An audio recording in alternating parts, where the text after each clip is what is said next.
Hey Aaron, how's it going? Hello, Carol.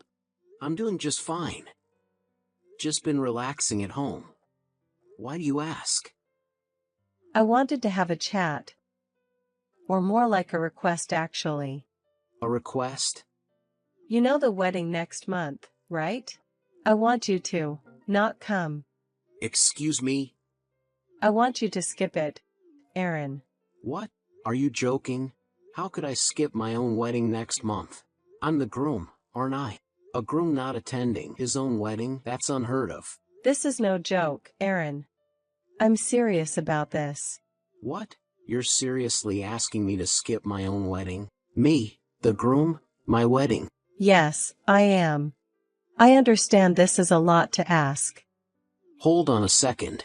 Why would I have to skip it? Why, with just a month to go before the wedding? You need to explain this to me. Yes, I suppose I should start from the beginning. Firstly, we found out yesterday that my daughter is pregnant. Wait, what? Betty is pregnant? She said she was feeling unwell, so we took her to the doctor. She's 3 months along. But here's the thing. According to Betty, you're not the father. Excuse me? The father is a boy named Mark. A family friend we've known for years. Betty's childhood friend, to be exact. She's pregnant with his child. What are you saying? Did Betty cheat on me with this guy?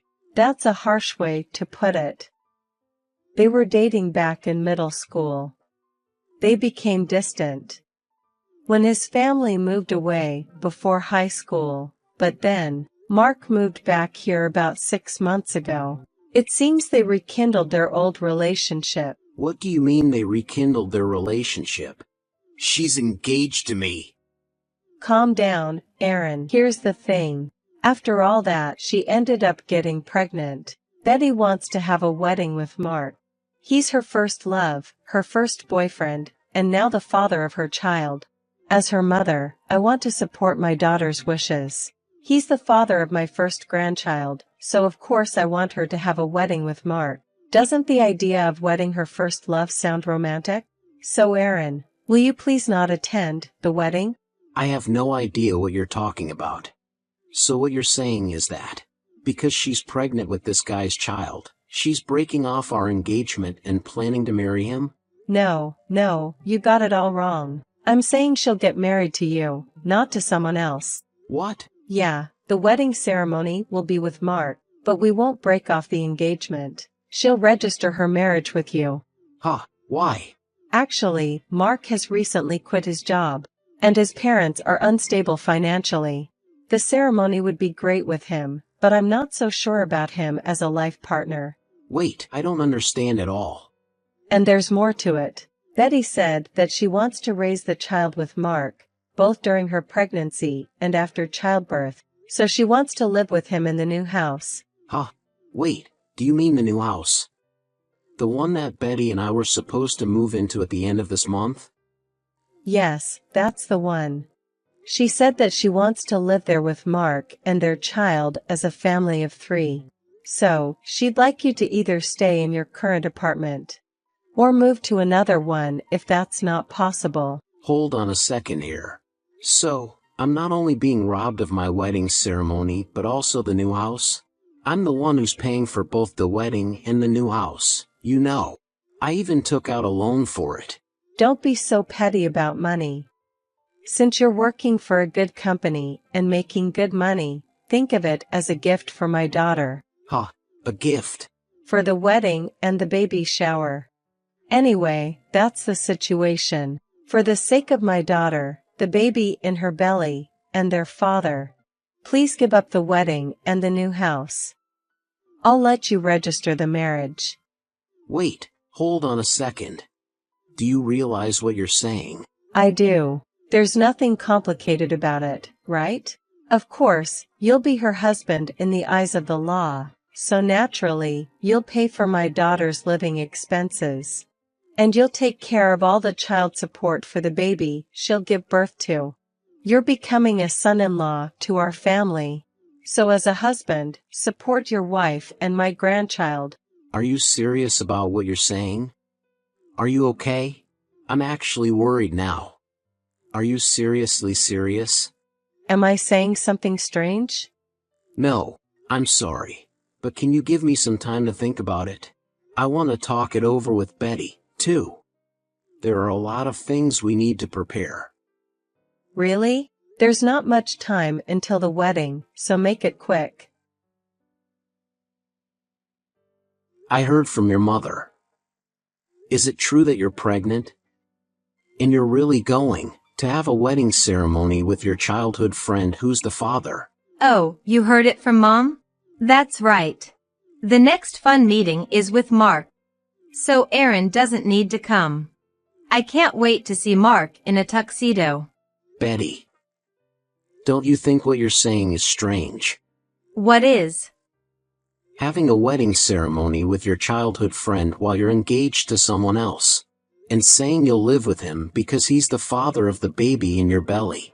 You don't think it's weird at all? What? Jealous, are you? Aaron, did you want to have a wedding ceremony with me? Should we have another one when our child is born?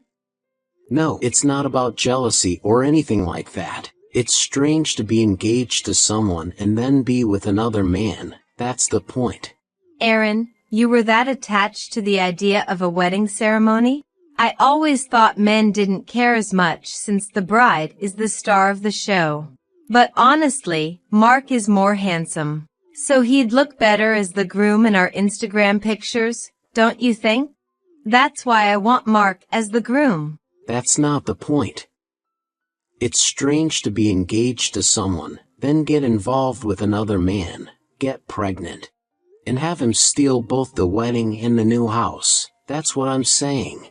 The pregnancy was a bit of a surprise. But what can I do? What's done is done. Besides, we're not officially married yet, so isn't it my right to date whoever I want? Does it concern you, Aaron? Huh? Once we're married, you will be my husband, so it's all good. About the new house, living with Mark. It's for the baby that's about to be born. It's better for the baby to be with its real dad, don't you think? You just needs to support us as a second father. What's wrong with that? What's wrong? You really? Oh, speaking of getting married, my dad said he wants you to help more with our family business. What? Aaron, you're already helping out with our family business on your days off and after work, right? Once we're married, you'll be part of the family. So my dad said he can trust you with more responsibilities. He's thinking about expanding the business, so do your best. Wait, what is that? What do you mean, trusted with? I've been helping out with the family business out of kindness as your fiancé. Cutting into my days off. It's not a paid job. I'm practically working full-time already, and all of it is unpaid. If I get any more tasks, it's going to interfere with my actual job. But it seems that they are short on hands again and having a hard time. Isn't it normal for families to help each other out? Expansion is impossible. I've been improving efficiency by creating manuals and using macros.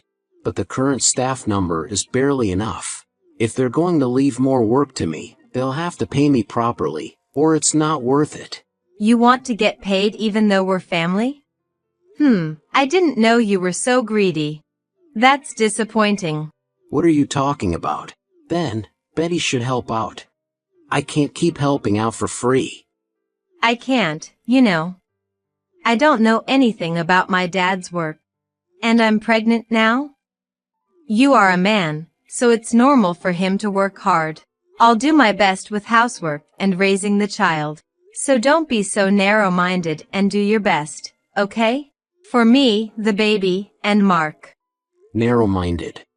Ah, fine. This conversation is going nowhere. Just do what you want. I don't care. I'll do what I want too. Really?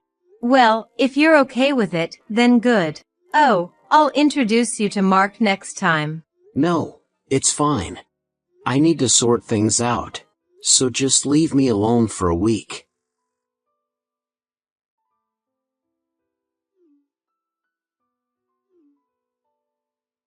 Aaron, hey. Pick up the phone. What's the deal? Hello, Carol. Is something wrong? Don't give me that is something wrong. I'm calling because Betty said she couldn't get in touch with you. Oh, Betty. I blocked her for now. Because she speaks English but we're not communicating well. What on earth are you doing at a time like this? Today, when Betty and Mark went to the venue to discuss details, they were told the wedding had been cancelled. They were told that the cancellation fee had been paid and the procedure had been completed. What does that mean?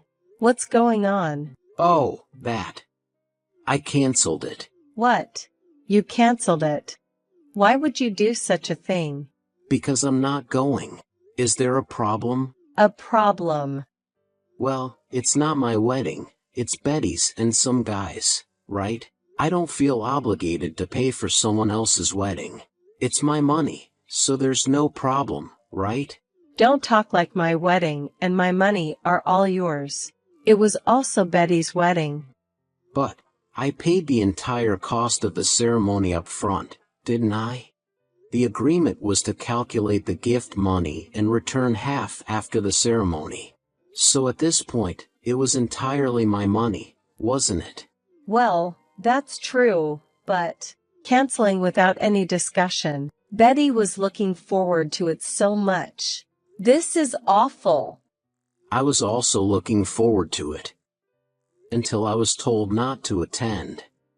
Anyway, I won't let someone else's wedding be held with my money. If they want to have a wedding, Betty and the other guy can pool their money and start planning from scratch. It's such a waste after all the preparation. What have you done? By the way, is the only issue the wedding? Anything else? What? What else? There must be more, right? Like selling the new house. What? You sold the new house? Yes, I was lucky to sell it, along with the mortgage. I have a friend who works in real estate. Since it's new and in a good location, a buyer was found immediately. Why? Why?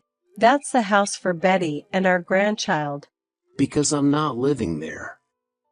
The property is also in my name, so I sold it.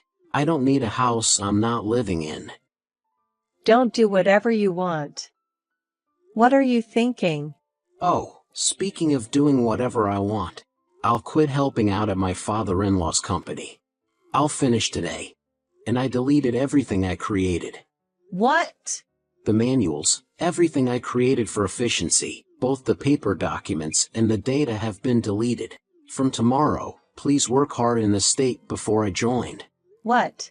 Why would you do such a thing? Even if you ask me why. I'm an outsider who took the liberty of creating this. So isn't it my right to delete or discard it? This is trouble. I can't even do my regular work. Even discussions about expanding our market reach can't be done in this state, you know. Oh boy. Rather, it's quite strange that the regular work is being disrupted. Because the thing I created as a mere fiancé of your daughter is missing. It's absolutely ridiculous to have someone in my position, doing work of this level without pay. Please, bring it back immediately. Everyone will be in trouble if they can't work. I don't like it, but who exactly is everyone? The employees? I don't think anyone will be troubled. They are planning to quit tomorrow. Huh? Quit? To tell you the truth, your company's work environment is abnormal. The workload is immense because there are few people, and everyone is overworked. Overnight work is common, and there's no overtime pay. And yet, the wages are low. You even make outsiders like me work without pay. There are various other things that violate labor laws.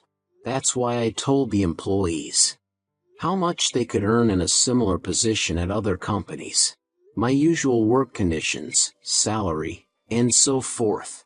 I also introduced them to some companies where I have acquaintances. I gave them business cards saying that my company is also recruiting. The employees were all very happy. They said they're all going to hand in their resignation letters tomorrow. What? Wait a minute.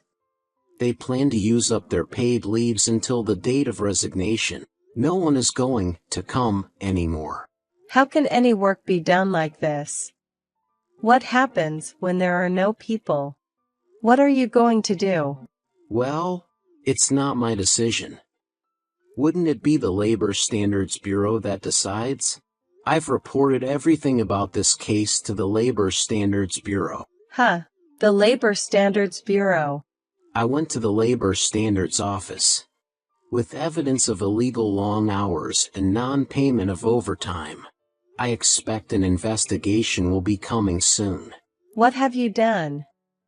If the Labor Inspection Office conducts an investigation, the company will really be ruined. Oh, so you were aware of it. That you're doing something that shouldn't be done. And now I'm worried about what the neighbors and relatives will say. If the company that's been handed down from my great-grandfather's generation gets ruined, how will I explain to my sisters-in-law? It's all right. You don't need to worry. Huh? I've already explained the situation to all the relatives.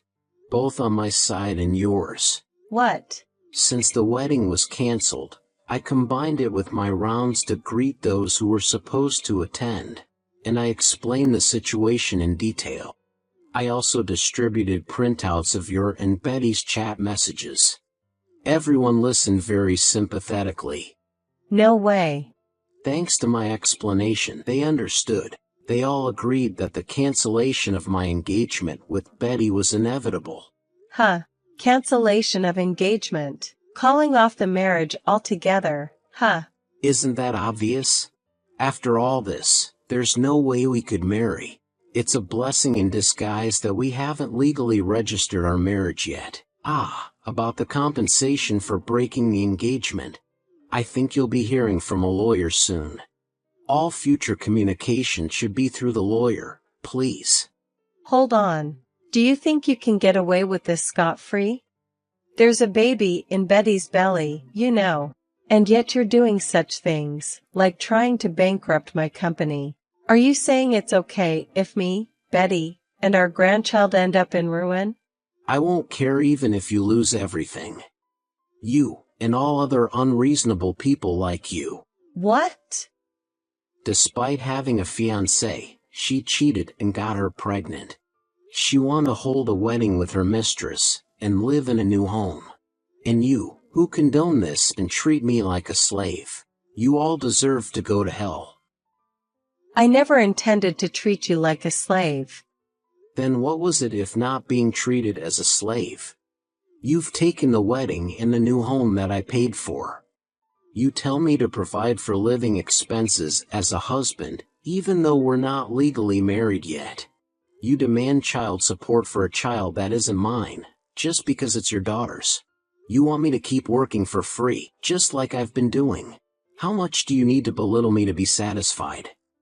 No, you've misunderstood. That's not what we meant. You're taking it too badly. Too badly? Are you saying you did nothing wrong? Then, it's okay if I do the same thing, right? Let's say I have a childhood friend who's an ex-girlfriend. She gets pregnant, so I decide to hold a wedding with her and live together in a new home. Betty will pay for the wedding and new home. Since Betty is the one I'm legally marrying, she will provide for living expenses and child support. I asked Betty to help out with my family's business for free. Would you forgive me if I told Betty to do this? It sounds unfair when you put it like that, doesn't it? That's because the positions of men and women are different.